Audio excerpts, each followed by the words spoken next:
All right, everybody. Welcome to my realtor training um, on different loan programs to help you win more deals. And hopefully, you've been following along for the last 6 weeks. This is our last one. And I've given you some ideas and some tips on how you can market yourself, how you can talk to buyers, how you can talk to sellers about different opportunities that they might not be thinking about to help you win that deal. I want you to win those listings. I want you to win that buyer. And again, if you've used any of these tips or tricks to get a deal, just my only ask is you think of me when it comes time to suggesting a lender. Again, I'm Paula Hune with Funding America Mortgage.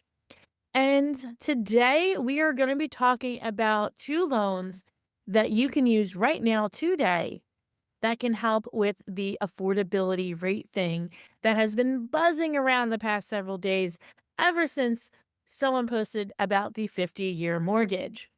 So, I'm going to talk about these programs because, again, you don't have to worry about the whole debate whether or not it's good or not. It doesn't matter because these products and tools are here to help you right now, today, to help your clients get affordable lending and to hopefully uh, take away that misconception of, the affordability thing or, yeah, maybe it is an affordability thing, but these tools can help them make it affordable for them to go over that, fence post and actually close on a deal.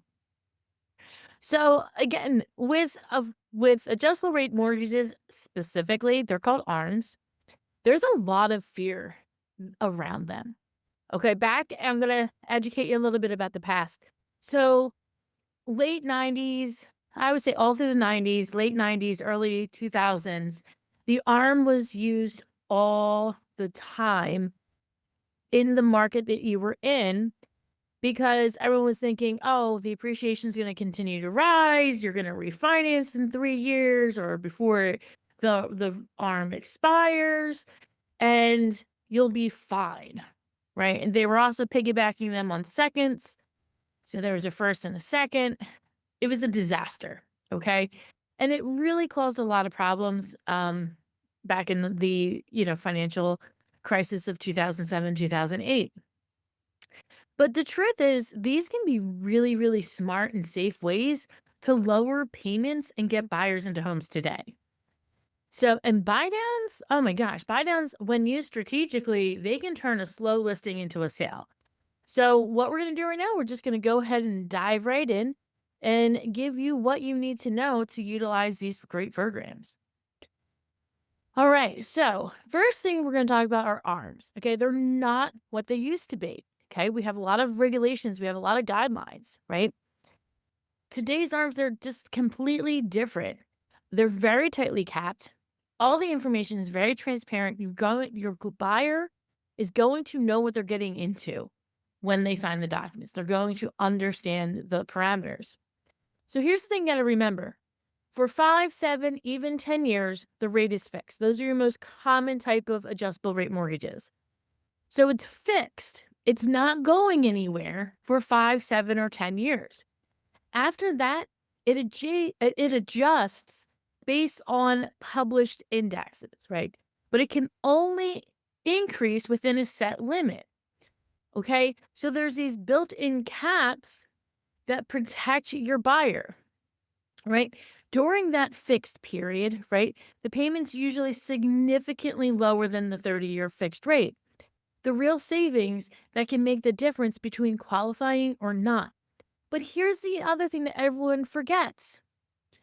If the um index that it's based upon, and there's a bunch of them, the index goes down, the rate could go down or stay the same even. So everyone goes, "Oh, after the 5 years, what could happen?" Well, it depends. You gotta look at what the market's doing, and you have to do an analysis to say, "Okay, does it make sense to even stay in the 5-year arm or 10-year or 7-year?"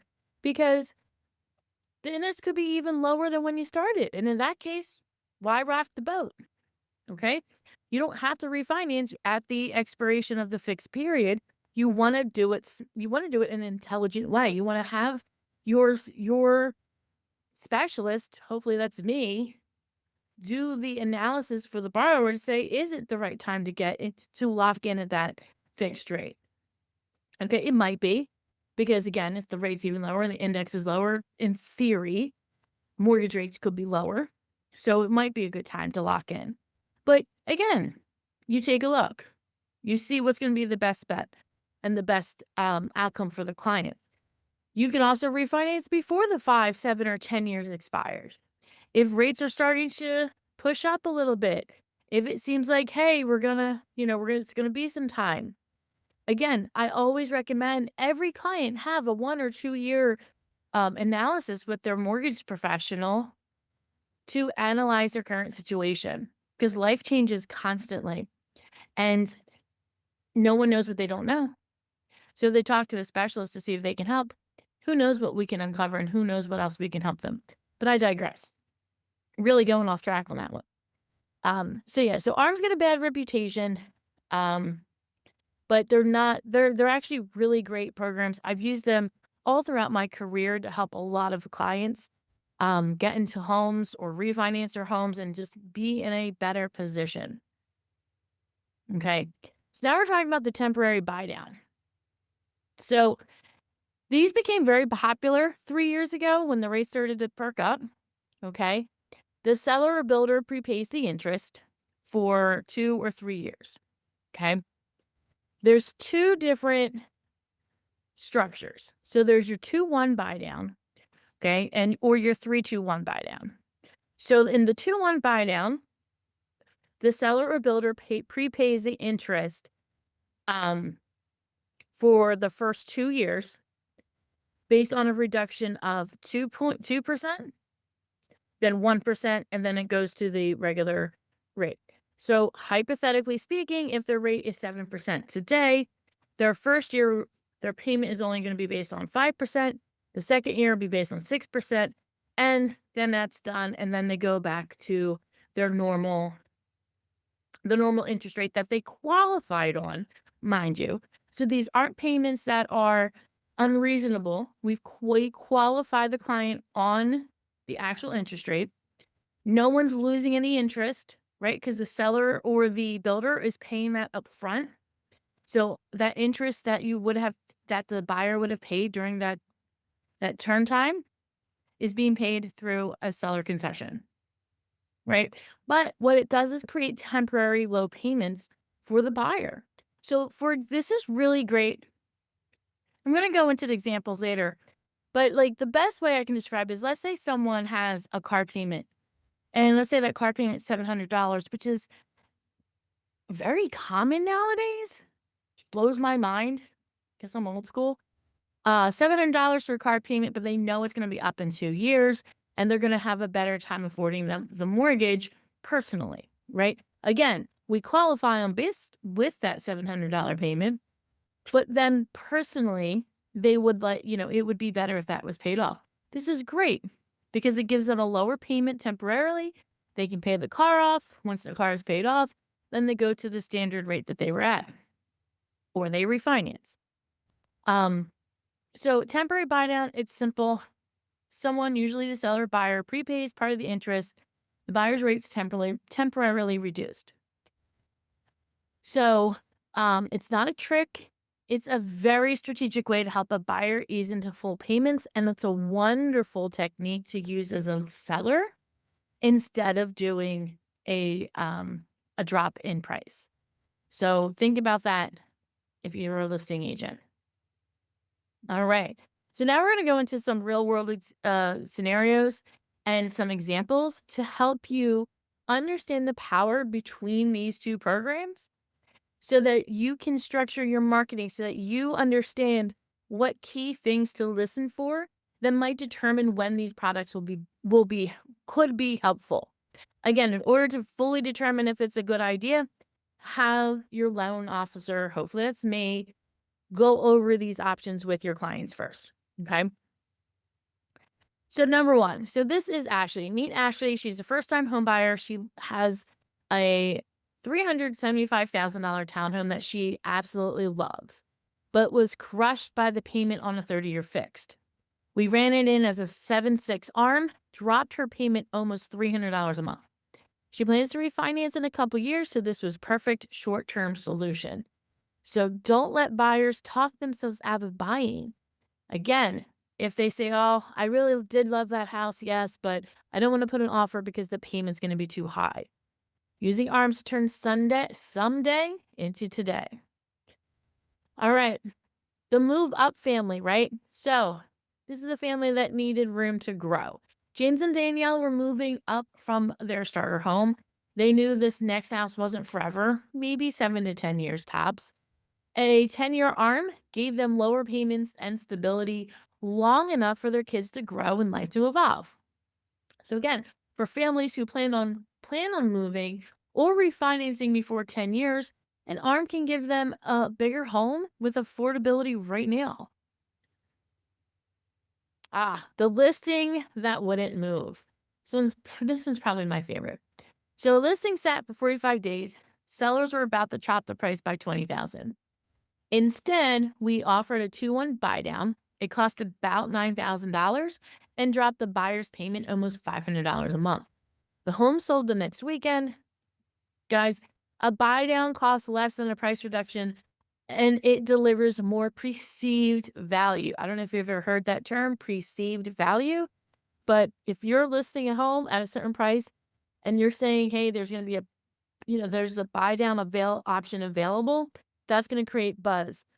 People are going to want to know what that is and how it works, and they will be intrigued by that. I mean, any buyer would. Like, you mean you're going to lower my payment for 2 years? Awesome.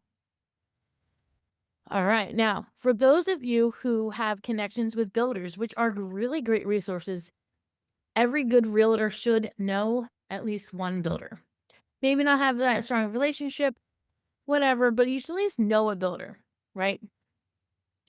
One of my builder clients, they refuse to slash prices. Like, it's like the price is the price. They're very, very strict on that. And we built a marketing plan around a 3-2 buy down. So every listing said builder offering 3-2-1 buy down, rate buy down. The home felt $50,000 cheaper in terms of payment, and the showing skyrocketed. So he sold out his community phase in 6 weeks. So again, builders love this strategy. It's better than the unknowing free basement. You don't know what that basement's actually going to cost. Again, and the buyer gets a perceived value. So they love it. All right, the investor who knew his numbers. Investors also can use these programs. Okay, they care about cash flow, not forever homes. Okay, this investor was holding the property, I think it was like 5 or 6 years. A 5-year arm gave him a lower rate and better monthly return. So when he sells it, he's never even hit the adjustment period. Okay, so you can use arms to cash flow enhancers for short term investors. So if they know they're going to flip it, not in a year. And what I'm wrong word. They know they're going to sell it eventually. This is a really good opportunity for them to get in cash flow a lot quicker. Okay. Well, hold on. Let me show you that slide a little bit. All right. Now, finally, that was our final one. I apologize. So, basically, creative finance wins deals. Okay. Arms and buy downs, they're affordability tools, not tricks. Okay. They're highly regulated. There's a lot that goes around them. With the buy down, the buyer isn't even paying the interest, right? So at the end of the day, every deal is about problem solving. Arms and buy downs, they're not loopholes. They're smart tools that help your clients compete and close. And when you understand these strategies, you're not just selling homes, you're providing solutions. Okay. If you have a client or a listing that fits one of these scenarios, please call me or hop on my calendar. Let's build your winning scenario together. Okay. So that is all you need to know about arms and rate buy downs. I do want to kind of touch upon a couple things. This is a little off script that you might be hearing. some buzz things, right? So we already talked about that 50-year mortgage. I did a great video on it Monday. Check my socials to find it.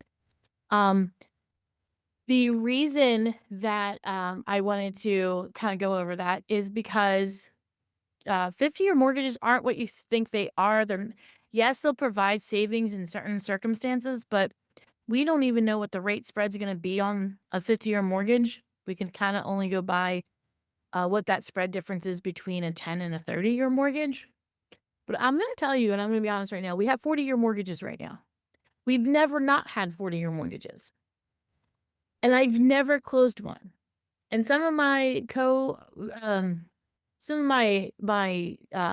other loan officer friends and family that I know, maybe they've done 1 or 2 in the last 20 years, okay?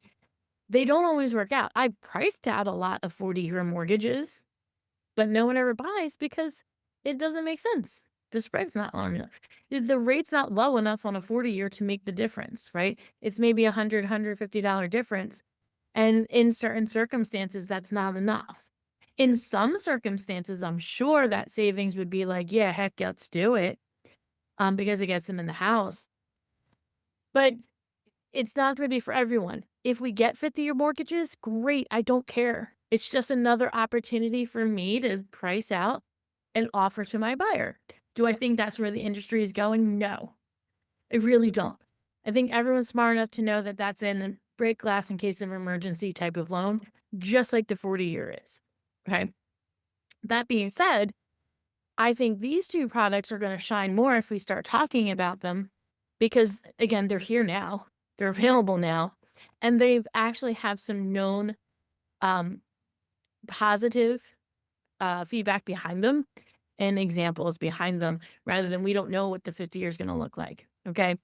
So that's why really important that we look at this, learn about it. If you still have more questions about these 2 programs, I know I did this very high level, reach out to me, schedule an appointment. I'll be very happy to kind of dive a little deeper in the ARM and in the buy down. Okay. The second little buzzword that I've been hearing, or the buzzing that I've been hearing on or seeing on social media, Fannie Mae lowered the credit, removed the 620 requirement. Yes, indeed they did. They lowered the requirement for 620. That is gonna cause a lot of buzz, um, for potential buyers that may not have a 620 credit score, right? It will open up some opportunities for certain clients. Let me tell you who those clients are gonna be. These are your clients that still have money. These are your clients that have good jobs, okay? Like, and when I say good jobs, I just mean, like, their debt to income ratio is very low. Okay, we're talking probably, if I were to guess, I would probably say the back end ratio, no more than 43, maybe 45 in certain circumstances, depending on how much assets you have, would get approved Fannie Mae. It may even end up having to be lower than that, like in the 30s, but and then your front end would have to be lower too, more than likely in the high 20s. So think about that when you're using that headline to market yourself, okay? Because I still think for clients who have lower credit, I still think FHA offers better pricing, better opportunities than conventional. But I mean, I'm sure there's going to be bookends, right? There's bookends on everything. So I think the majority are still going to go FHA. So yes, is it great? It's fantastic. It's a great headline. It's keep marketing, okay? Keep marketing. But when you're marketing, keep in mind who you're marketing to. Because if you're going to be marketing that to someone who does not have the funds or does not have a lot of funds, or to someone who has a higher debt to income ratio, it may not be the great thing that that they feel. So, just be careful if you want to co-brand on some things. I can certainly make up some carousels and whatnot for you that we can co-brand together to educate our buyers on what that means and what other strengths in their file has to be in order for that to work. But, I just wanted to touch upon that because, we get these great headlines and these buzzwords, and then a lot of people start talking and they talk misinformation and they don't even know it, or it gets misrepresented and then people get disappointed. The last thing we want to do is market to disappoint our clients. We want them to feel motivated and uplifted to try, but not defeated if it didn't work. So, um, that's kind of my opinion on that stuff. If you lasted this long in the video, thank you. In the video replay, thank you. I know I went off on some tangents here, but I think it's all very, very important. Again, my name is Paula Hune with Funding American Mortgage. Please feel free to reach out to me, schedule an appointment. We can do a one-to-one. I would love to learn more about your business and how it grows and what your plans are and see if I can help out with that. Have an awesome weekend and stay tuned because I will be picking up these realtor trainings in January. We're going to start with business building or business planning, which I usually do around this time, but um taking a break from that. So I'll be doing that in January. And in the meantime, I'm going to be focusing on some consumer based trainings where at the end of this month, I'm going to host a small business owners buy two webinar for small business owners. And then next month in December, probably earlier December for the holiday break, I'll do um, another one for consumers. Not sure which one I'll do. So keep an eye out for that. Thank you very much for listening and attending, and I will see you all soon.